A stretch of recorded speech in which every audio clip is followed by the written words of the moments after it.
कुमार ने लगभग साफ कर दिया था आरजेडी को कि देखिए हमने इस्तीफा दे दिया है, हमने आपका साथ छोड़ दिया है। लेकिन अब बड़ी खबर यही है, 128 विधायकों के समर्थन वाली चिट्ठी दे दी गई है। लेकिन इसके बाद सबसे बड़ा हमला आया मल्लिकार्जुन खड़गे का।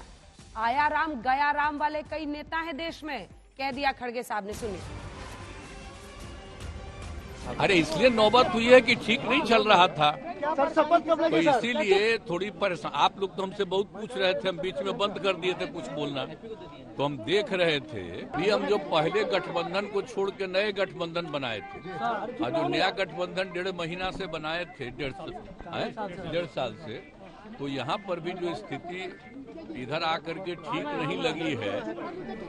और जिस तरह से लोगों का दावा हो रहा था, जो इतना मेहनत किया जाता था कि वही लोग ये सब काम कर रहे हैं, वो सब जरा धीरे धीरे लोगों को खराब लग रहा था। अगर वो जाना चाहते हैं तो वो जाएगा ही, इसीलिए ये पहले से मालूम था।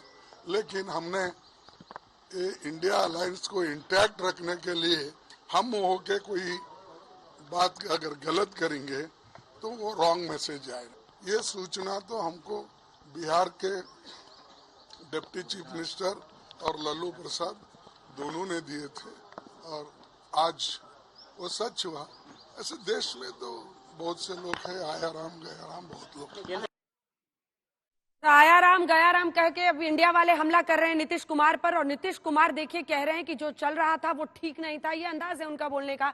केसी त्यागी खुलकर बरस रहे थे कांग्रेस पार्टी पर कि मिसमैनेजमेंट इंडिया गठबंधन में हो रहा था और ये सब लोग इसके लिए जिम्मेदार हैं जो स्थिति आज बन रही है। लेकिन हमारे तमाम सहयोगी हमारे साथ जुड़ गए हैं। संजय कुमार जी भी यहाँ हमारे साथ बने हुए हैं, विजय त्रिवेदी जी भी बने हुए हैं। लेकिन जिस तरह की हैपनिंग इस वक्त पटना में हो रही है, एक बार हिमांशु के पास चलते हैं। हिमांशु, 3 बड़ी बातें मैं आपसे पूछना चाहती हूँ।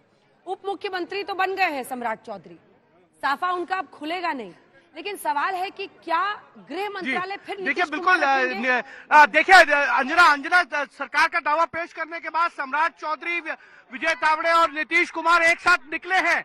और आप देखिए कि 128 विधायकों का समर्थन प्राप्त करने के बाद उन्होंने दावा पेश किया सरकार बनाने का। लगभग 5 बजे से जो है वो एक बार 9वीं बार शपथ लेंगे। और अब राजभवन से निकलते हुए उनका काफिला, उनके साथ भारतीय जनता पार्टी के नेता सम्राट चौधरी नीतीश कुमार की गाड़ी के आगे बैठे हैं, यानी कि फ्रंट सीट पे बैठे हैं, ड्राइवर सीट के साथ वाले में।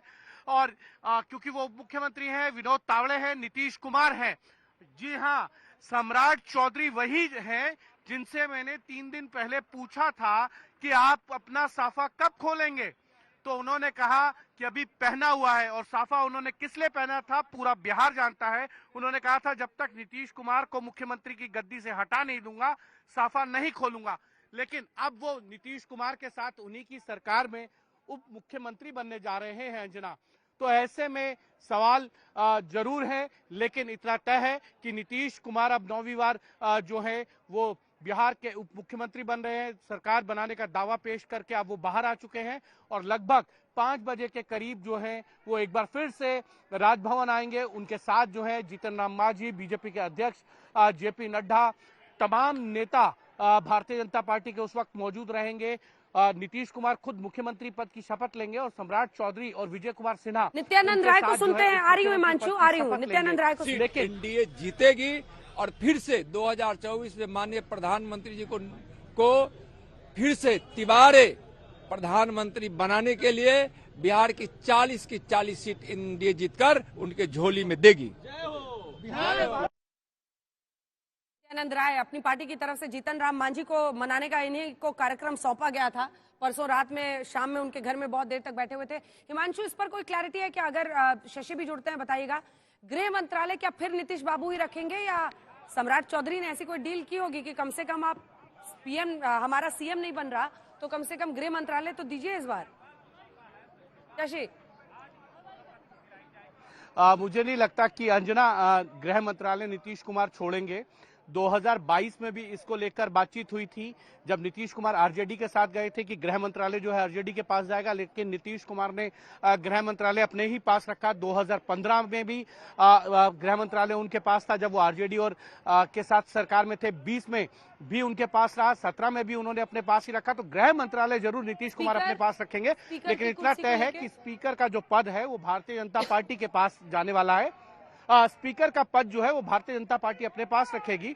और 2020 में जो स्पीकर का पद था वो विजय कुमार सिन्हा को दिया गया था और म्यूचुअल अंडरस्टैंडिंग के साथ था। और इस बार भी जो हमको हमारे सूत्र बता रहे हैं उनका यही कहना है कि स्पीकर जो है वो भारतीय जनता पार्टी का होगा, डिप्टी स्पीकर जो है वो जेडीयू की तरफ से होंगे।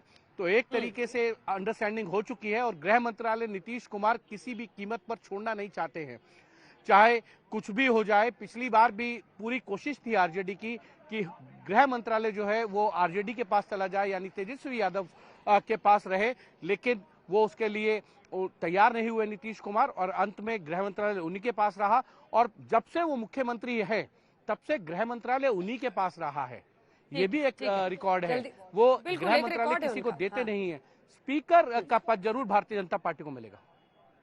हमारे साथ शशि भी जुड़े हुए हैं और चित्रा भी हमारे साथ जुड़ी हुई। शशि, आपके पास क्या खबर है इस बात को लेकर, स्पीकर के नाम को लेकर बीजेपी की तरफ से कौन हो सकता है? और दूसरी तरफ देखिए, दोनों उप मुख्यमंत्रियों के जरिए ये सिर्फ 4% वहां पर कोयरी समाज की बात नहीं है अगर सम्राट चौधरी को चुना गया है, ये सिर्फ 2 से 3% भूमिहारों की बात नहीं है अगर विजय सिन्हा को चुना गया है। अगड़ी जातियों को और अति पिछड़ी जातियों दोनों को साधने की कोशिश है। बीजेपी की नजर 2024 के लक्ष्य पर है।